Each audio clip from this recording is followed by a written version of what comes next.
current thought by many paleontologists is that dinosaurs probably had feathers. Birds, then, are the true descendants of dinosaurs. It's hard to imagine T-Rex as a great big chicken. Regardless, it's important for us to protect their homes, to make sure that they have places to thrive and to sing. Welcome to the Somenos Marsh open-air classroom. We're in the unceded traditional territories of the Cowichan peoples. Conservation began here with a handful of passionate naturalists, and it's grown into a community of supporters. You can help out by purchasing a plank for the boardwalk, become a member, or just enjoy a stroll through this protected wetland. There are over 200 species of birds that make this place home. Today we're only going to look at a handful, but it's still going to be fun. Why don't you join us?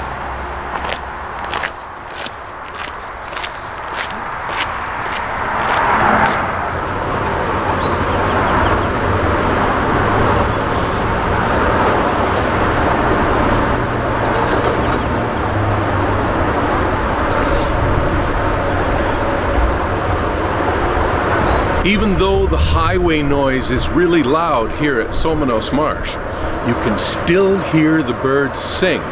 Their voices are so much higher pitched, they stand out above all the human noise.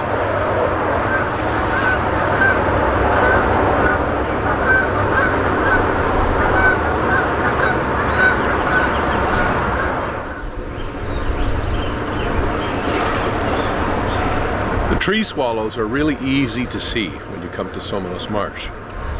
They live in these nest boxes that are provided for them.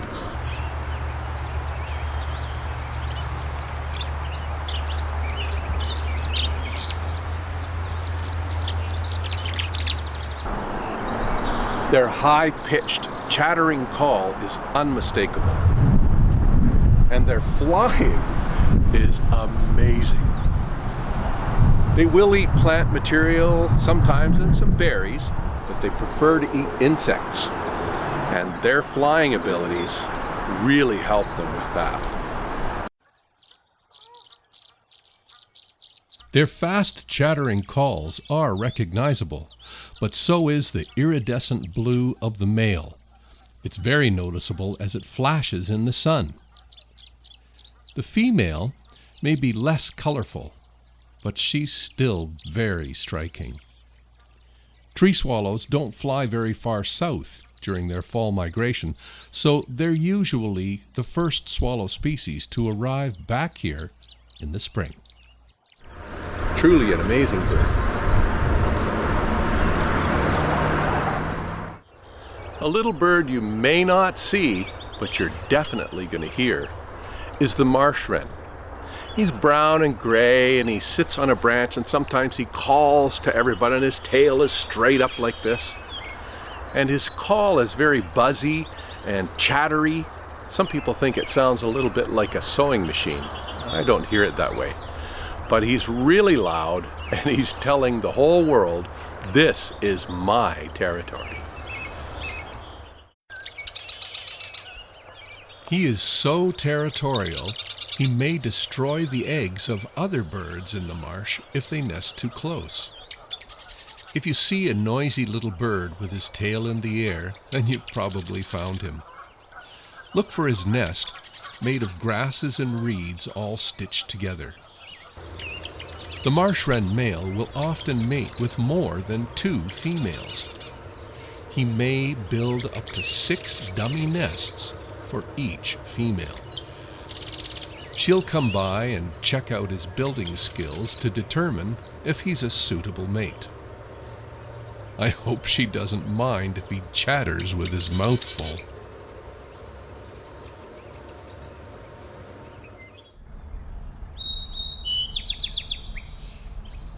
One of the birds you've most likely heard but may not know is the song sparrow. They are a small, rusty brown and gray bird with a striped chest of lighter gray or white. Their head is usually gray and brown stripes as well, but their color is highly variable throughout North America. Darker feathers have more of the pigment melanin in them. Dark feathers are therefore stronger and last longer than lighter colored feathers. The darker brown coloring of the West Coast song sparrow is thought to protect them more from damage by parasites and mites, especially in this humid climate. Their song often starts with 2 or 3 single notes, followed by a series of trills. They are usually found singing high in a shrub or on a tree branch. Males learn their songs from their fathers or other males. They may change 1 or 2 notes to try to make it their own song. Females choose their mates not only based on how well they sing, but how well they learn their songs and repeat them. They seem to like the guys that sing the old standards the best.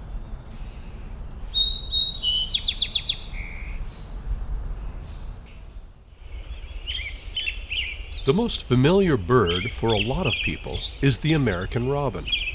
This bird is often first to sing in the morning and last to sing at night.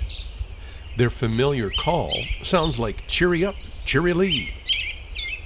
American robins can have up to 3 broods per year. However, only 40% of the nests made produce young. Often only 1/4 of the young survive. And on average, only half of the birds that make it to adults actually live to the next season. Despite these high mortality rates, some American robins can live to be 14 years old. Their most common feature, the red breast, is speckled with brown spots in an immature bird. Robins feed mostly insects to the young early on, but the fledged young and adults will also eat berries. Some berries can ferment on the plant in the fall. Robins and other birds can become intoxicated after eating naturally fermented honeysuckle berries, for example. You've heard the saying, the early bird gets the worm. It's in reference to a robin hunting earthworms in the early morning, tilting its head from side to side looking for its breakfast in the wet grass. We need to be mindful of the fertilizers we use on our lawns, as robins are susceptible to being poisoned from eating earthworms whose bodies have built up an accumulation of toxins like DDT.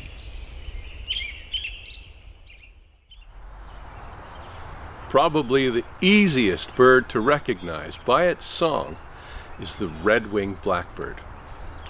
It has a kind of a conkeree, and sometimes you'll hear a clink or a check. I know it sounds silly, but give a listen.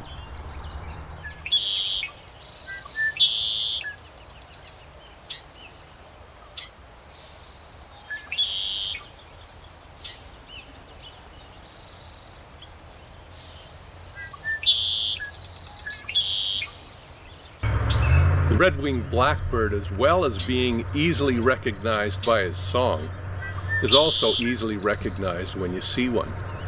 He's black, he's got red shoulder epaulets with a little yellow flash underneath.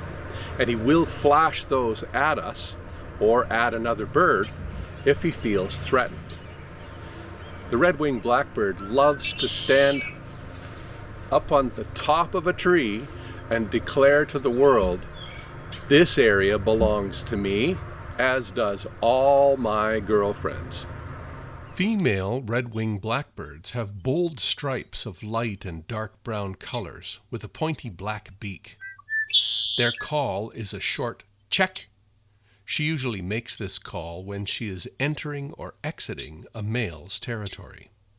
Red-winged blackbirds are polygamous. That means that one male will have multiple mates in his territory, sometimes as many as 15 females. The females, however, may visit a neighboring male's territory. It has been discovered through genetic research that up to half the chicks in the nests in a male's territory have been sired by a different male. Needless to say, male red-winged blackbirds spend about 25% of their day defending their territory from other rival males. Probably the most familiar bird is the Canada goose, with its long black neck and white chin strap. The honking call is predominant throughout the marsh. While flying, they call to stay in contact. You've probably seen a V shape of Canada geese flying overhead. This V shape helps the birds to conserve energy. As the birds fly, rotating horizontal columns of air that come off the wingtips, called wingtip vortices, help to give the bird behind a little extra lift. The first bird will fall to the back of the line to rest, and the bird following then takes over the lead. The term assortive mating is used because the birds choose a mate who's the same size as they are, and they mate for life. The female builds the nest and incubates the eggs while the male guards it. Baby geese are called goslings. After hatching, they're able to swim and dive underwater, usually within the first 24 hours. Many young are prey to eagles and other predators. Survivors will stay with their parents for the first year of life. Believe it or not, this bird was almost brought to extinction in the early 1900s, but it has seen a big comeback since then. Some people even consider them a pest because of what they leave on the lawn.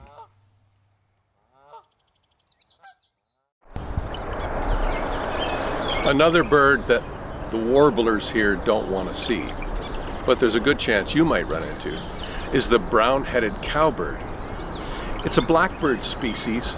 The male has a brown head, so it looks a bit odd. The female is mostly brown overall. They're very, very different birds. They're called a brood parasite. What they do is they lay their eggs in other birds' nests. So they don't build nests, they don't take care of their own young. They let the other birds do all the family work. That egg is usually much larger than the warbler's eggs, and it's designed to hatch early. Well, as you know, in a bird's nest, if there's a bunch of babies, the one that's the biggest gets the first food and the most food, and sometimes so much so that the other babies don't survive.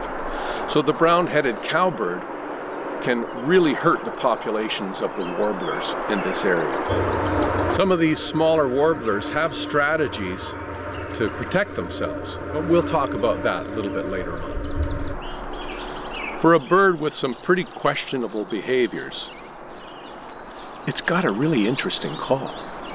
The male's call is kind of like a waterfall of notes. It's a gurgling sound. The female has more of a high-pitched chatter with some little peeps in there. Let's give a listen.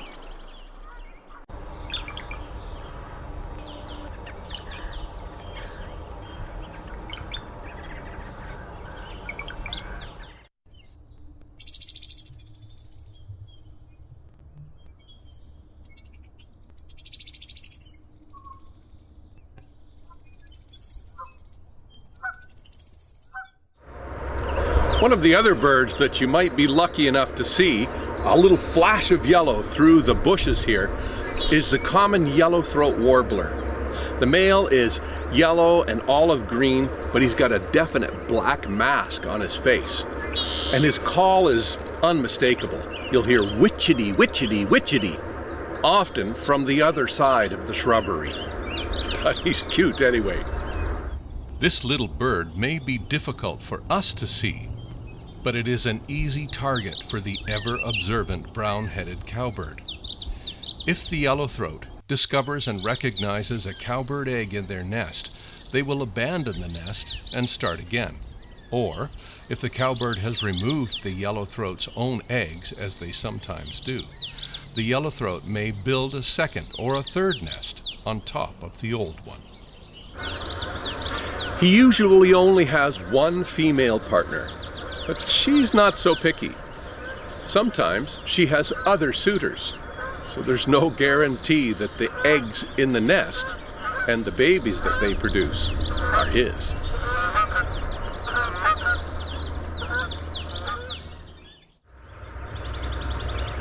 One of the prettiest birds that you're likely to see is the yellow warbler. The male is bright yellow, he's got ruby red stripes on his breast, and a really definite black eye. It stands out against that yellow body. The song of the yellow warbler is kind of like sweet, sweet, sweet, a little more sweet.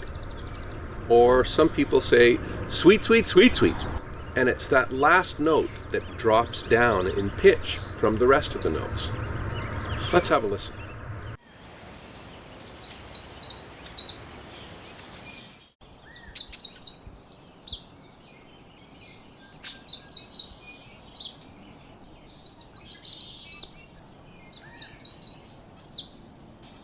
The yellow warbler is one of the birds parasitized by the brown-headed cowbird.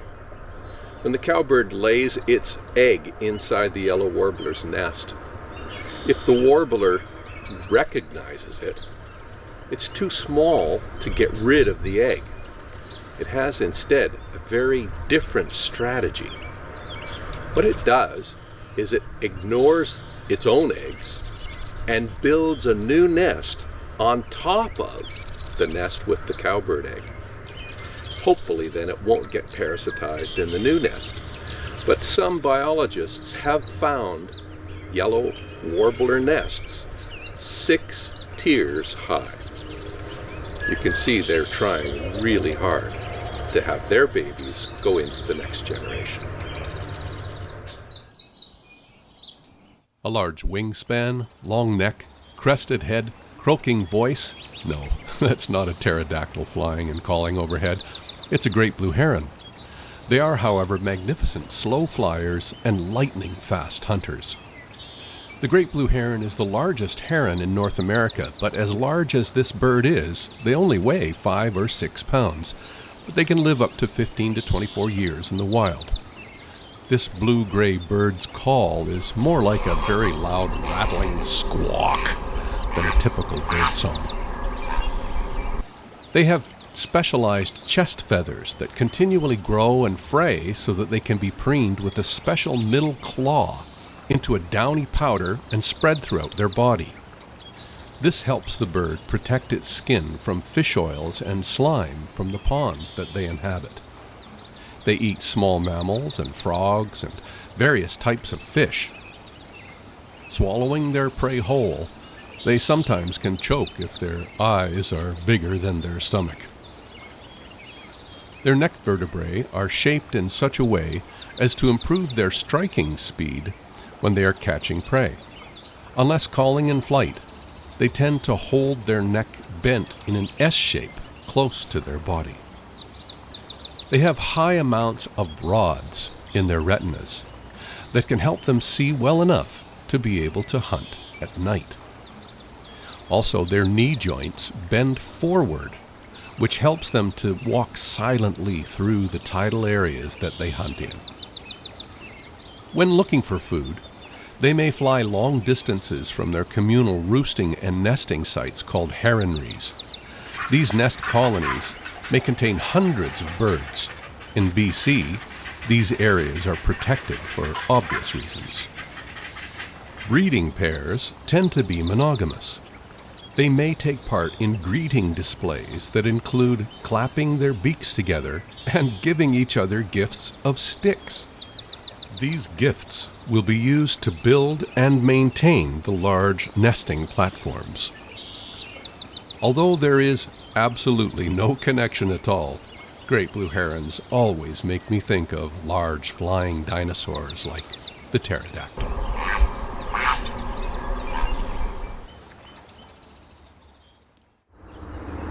It is essential to protect habitats like Somenos Marsh and other wetlands, not just so wildlife have a home, but also to filter our water, to clean our air.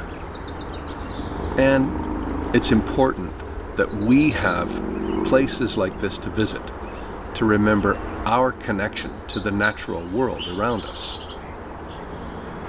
Remembering that connection is as easy as listening to a bird in the tree. You'll feel better, more grounded, more alive, you'll remember that you are a part of this natural place. We really are connected to the natural world around us. The rhythm of your heartbeat, the pattern of your breath, the pattern in a bird's song.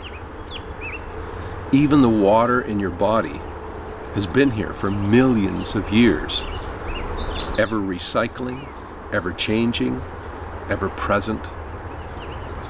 But that's another story.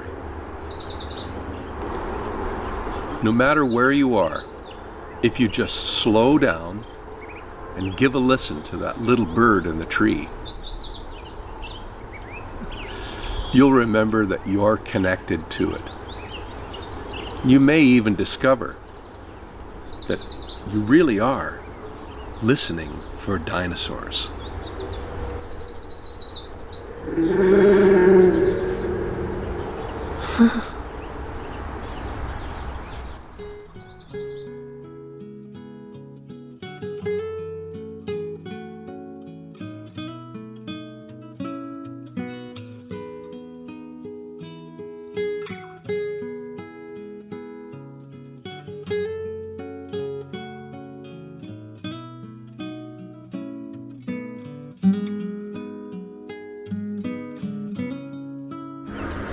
The yellow warbler is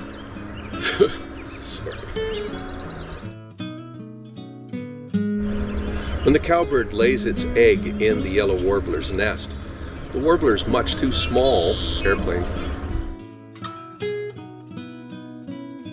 Probably the easiest song to recognize.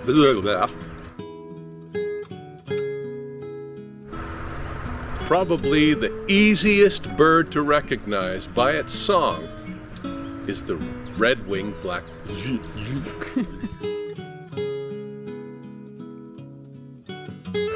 Probably the easiest song to recognize is the song of the red-winged blackbird. That conqueree, or the clink, or the click. That's terrible.